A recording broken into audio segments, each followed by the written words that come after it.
Dan kalau minta sama Allah, berdoa sama Allah Subhanahu wa taala, jangan pernah berputus asa, jangan berhenti. Mau 24 jam berdoa, berdoa. Mau banyak permintaannya, banyak permintaan, gak apa-apa. Justru itu Allah senang ketika setiap hamba itu memohon kepada Allah. Karena itu perintahnya, ud'uni astajibu lakum, mintalah kepadaku niscaya aku akan mengijabahinya. Minta sama Allah Subhanahu wa taala sebanyak mungkin.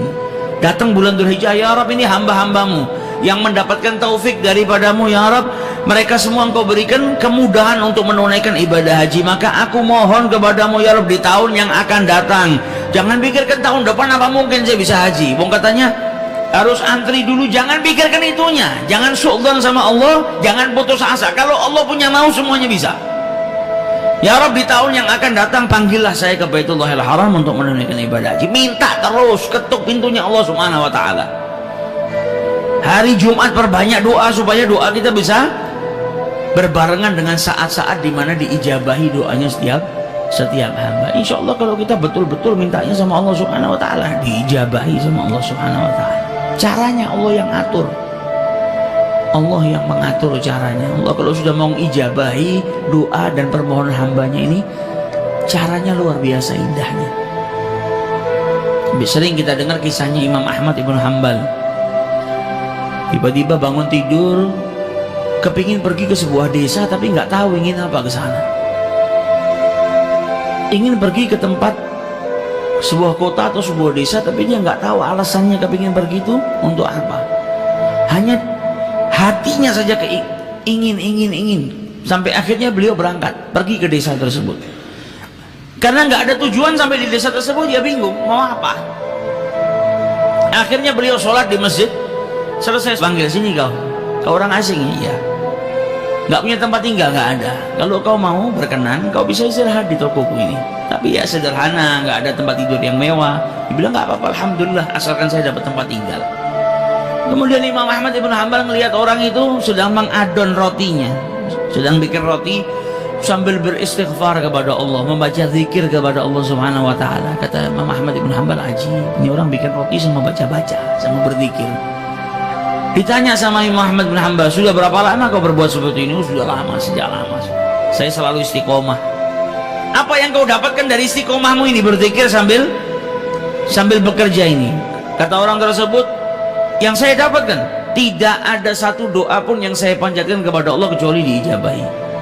Kaget Imam Ahmad. Setiap keinginanmu, setiap doamu diijabahi sama Allah, ya. Semua yang saya inginkan diberi sama Allah kecuali satu yang belum. Nah, ini orang muslim tuh harusnya seperti itu. Jangan mengatakan doanya nggak diijabahi, tapi belum diijabahi. Karena Allah bilang apa? Ud'uni astajibu lakum. Kalau nggak baik sama Allah diganti. Jadi bukan nggak diijabahi, tapi diganti sama Allah Subhanahu wa taala dengan yang lebih baik. Maka Imam Ahmad bin Hanbal bertanya, apa yang belum diijabahi sama Allah Subhanahu wa taala? Apa doa yang kau panjatkan yang belum diberi sama Allah? Dia bilang apa? Saya ini sangat cinta kepada Imam Ahmad ibn Hanbal. Saya kepingin ketemu. Sampai detik ini tapi saya belum ditakdirkan oleh Allah Subhanahu wa taala untuk berjumpa dengan seorang ulama besar yang namanya Imam Ahmad ibn Hanbal. Imam Ahmad ibn Hanbal ketika mendengar itu langsung bertakbir. Pantas dari kemarin saya ingin datang ke desa ini tapi nggak tahu tujuannya untuk apa. Nggak tahu kenapa hati ini terdorong ingin pergi ke desa ini. Nggak ada tujuannya. Ternyata hati saya digerakkan oleh Allah hanya karena Allah mau mengijabahi doanya pembuat roti ini. Ini yang berdoa sama Allah dikasih keistimewaan apa? Nggak perlu dia pergi jauh-jauh ke kotanya Ahmad ibn Hanbal.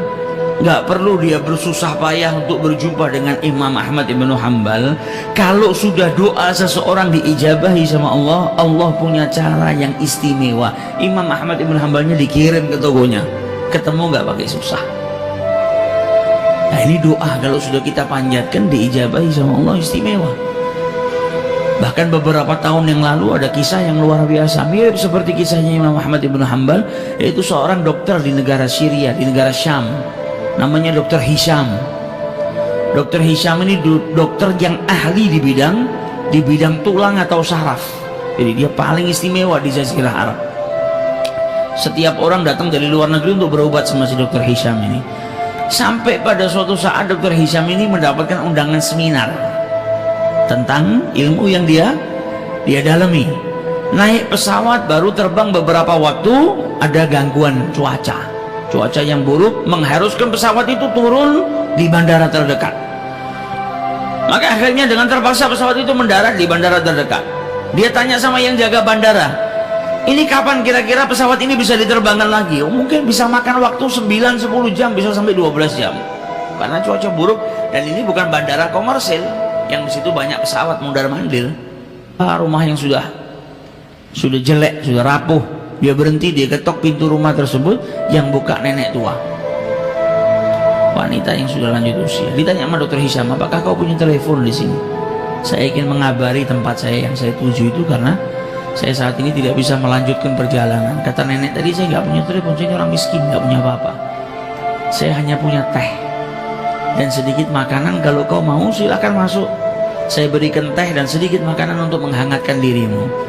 Maka masuk Dr. Hisham, duduk, minum teh, dikasih makanan. Nenek tadi kembali ke kursinya. Kemudian di kursinya dia berzikir kepada Allah, berdoa kepada Allah Subhanahu wa Ta'ala. Dilihat sama Dr. Hisham, luar biasa ini nenek. Di malam hari dia duduk, dia berdoa kepada Allah. Tanpa Dr. Hisham sadari, ternyata di sebelah nenek tadi ada anak kecil yang terbujur kaku. Ditanya sama Dr. Hisham, ini anak sebelah kau ini siapa? Ini cucuku. Mana orang tuanya? Orang tuanya sudah meninggal. Bapak ibunya mati sudah, yatim piatu. Ini anak saya yang rawat dari kecil. Ditanya sama Dr. Hisham, kenapa anak ini dari tadi saya lihat gak bergerak? Maka dijawab oleh nenek tadi, ya anak saya punya kelainan, ada penyakit di tulangnya atau di sarafnya yang menjadikan sekujur tubuhnya gak bisa bergerak. Dan kata orang-orang di sini gak ada yang bisa menyembuhkan penyakit anak saya kecuali dokter terkenal namanya Dr. Hisham, ada di negara Syam. Tapi apalah daya, saya orang miskin, gak punya apa-apa. Untuk pergi ke kota yang dekat saja saya nggak mampu, apalagi naik pesawat ke negara lain ngobatkan cucu saya nggak mampu. Tapi saya punya Allah. Kalau Allah sudah punya mau, nggak ada yang nggak bisa. Makanya saya terus mohon kepada Allah Subhanahu wa Ta'ala. Maka Dr. Hisham mendengar ucapan nenek tadi, badannya gemetar. Ya Allah, ternyata pesawat nggak bisa melanjutkan perjalanan, turun di bandara darurat. Saya naik mobil pun nggak bisa melanjutkan perjalanan, diberhentikan sama Allah di rumah nenek tua ini. Ternyata semua kejadian ini hanya untuk mengabulkan doa nenek tua ini yang tidak pernah berputus asa memohon kepada Allah Subhanahu wa Ta'ala. Jadi semua yang saya lakukan ini ternyata hanya cara Allah untuk mengabulkan doa si nenek tadi. Nah ini istimewanya orang kalau sudah doa, nggak perlu mikirkan caranya kita orang. Ini nenek gak perlu ngumpulkan duit, gak perlu terbang bawa cucunya susah payah, gak perlu mengikut antri dapat nomor sekian supaya mengobatkan cucunya. Dokter Hishamnya dikirimkan oleh Allah Subhanahu wa Ta'ala ke rumahnya. Maka dari itu jangan putus asa. Kalau kepingin berangkat haji, jangan matematika. Dari mana uangnya? Dari mana uangnya? Minta sama yang punya dunia dan seisinya. Kalau Allah sudah mau menakdirkan kita, ngundang kita, nggak ada yang mustahil. Akan dikirimkan rezeki oleh Allah Subhanahu wa Ta'ala ke rumah kita dan kita pun bisa berangkat menunaikan ibadah haji. Ini yang